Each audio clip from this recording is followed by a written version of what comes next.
Now, another bombshell book on the royals is hitting the shelves this week. Diana, Remembering the Princess, documents some of her most turbulent and personal moments and arrives just ahead of the 25th anniversary of her death later this month. Author Ken Wharfe was Diana's protection officer, spending 6 years by her side.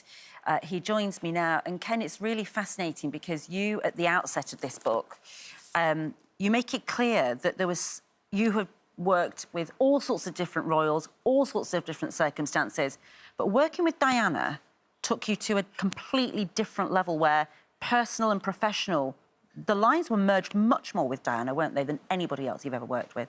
Well, they were, and what's so amazing this morning is that, I mean, to be here on a day when, you know, the Lionesses took that cup, and what I loved about that, it was the way that Prince William, you know, was there presenting the trophy. And in the past, we've seen so many royals present trophies at football matches. This is the first time I've seen any member of the royal family hug somebody, give them a kiss effectively. And I think if you need to know what the legacy of Diana is, you really need to look at that. Such an interesting point. And because, you know, this was typical Diana working, you know, with the public and the closeness that she did and felt with during her short time. And, you know, that we see in William particularly, and even Harry. I mean, I thought that was a tremendous legacy. I mean, a great moment, certainly. And there are some really interesting moments in the book where you recount, you know, the very dialogues that you had with Diana at some very iconic moments, some very private and some very public. So I think let's turn to the Taj Mahal photo first of all.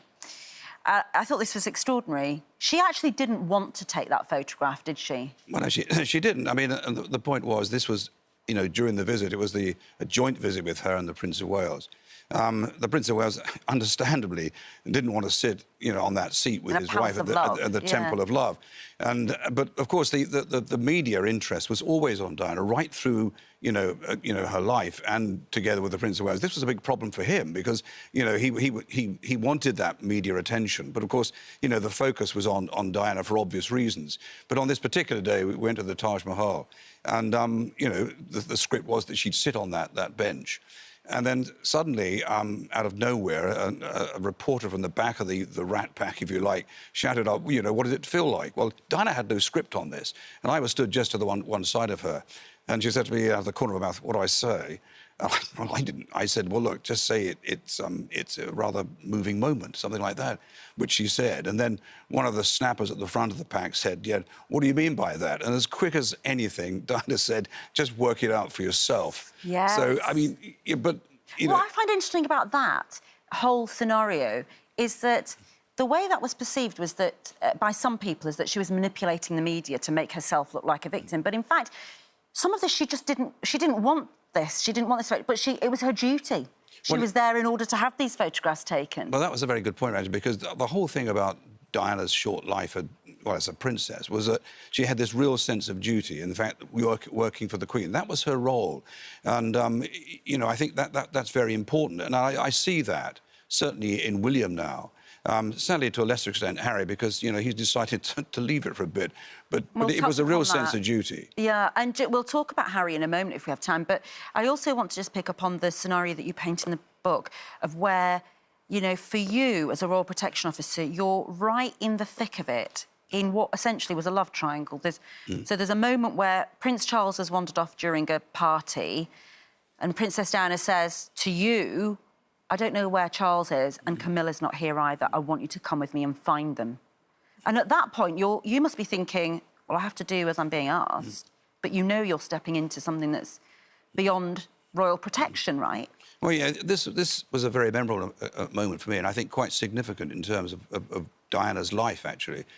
This was a party of Camilla's sister, and I think many people were surprised that actually Diana even bothered to go to this party, knowing full well that everybody at that party were very loyal friends of Camilla and the Prince. And Diana didn't have that, or if any, friendships at this particular party. But when we arrived there, I mean, it was almost like freeze-framing a scene in a movie, because they're sort of almost surprised that Diana actually even arrived. But then soon after, you know, within the hour, I heard my name being called. I was in the kitchen somewhere, I remember. And then I went outside and there was Diana. She said, you've got to come with me. I can't find my husband or Camilla. Now, you know, I couldn't say no. I mean, because, you know, clearly this woman was in some distress. And eventually we found the Prince and Camilla sat on a sofa, you know, in the basement of this property, just talking. And I didn't quite know what Diana was going to do at that point. But with a great deal of confidence, Diana just went up to both of them and said to Camilla, look, please don't treat me like an idiot. I know what's going on. And Camilla sort of said something which, to this day, I've never really understood what she meant by that. When she said, well, you know, you've got two wonderful boys. Well, it was an incredible moment for me, certainly for them as well, and I felt very intrusive in this. But, you know, and I said, look, I'll see you outside. But she said, no, so stay. Well, eventually, of course, we did leave and returned to Kensington Palace. But, you know, that was a defining moment, certainly, in their life, because I think at this particular point, despite throughout her marriage, Diana trying to, you know, resurrect and resolve the differences in their marriage, there was clearly, this was an indicator that actually the end was nigh, and that was really the beginning of it, well, the beginning of the end then. Honestly, we could talk to you for the whole hour. I mean, it's extraordinary. You say that she was probably the most relatable because despite all her wealth, she had a husband who was unfaithful, she had difficult in-laws, she had an eating disorder, she had difficult pregnancy, and in many ways, she speaks to lots of normal women's lives. It's a fascinating book. We contacted Buckingham Palace for a comment in response to the book, and they declined. Diana Remembering the Princess is out on Thursday, and you do talk also about Harry and all of that. I wish we had more time to talk about. Well, that's a great anecdote. It's a fascinating. It's a great shame that we haven't got the time because actually, you know, Diana was an incredibly funny person and full of humour, and you know, I think we're still talking about it. OK, it's wonderful. Thank you so much, Ken. So interesting to talk to you. Don't forget, you can watch full episodes of Lorraine on the ITV Hub and all the best clips, compilations and playlists right here on our channel. Just subscribe now and you'll never miss an upload. Click here to watch another video similar to this one, or click here to head to our channel's homepage to explore all of our exciting videos.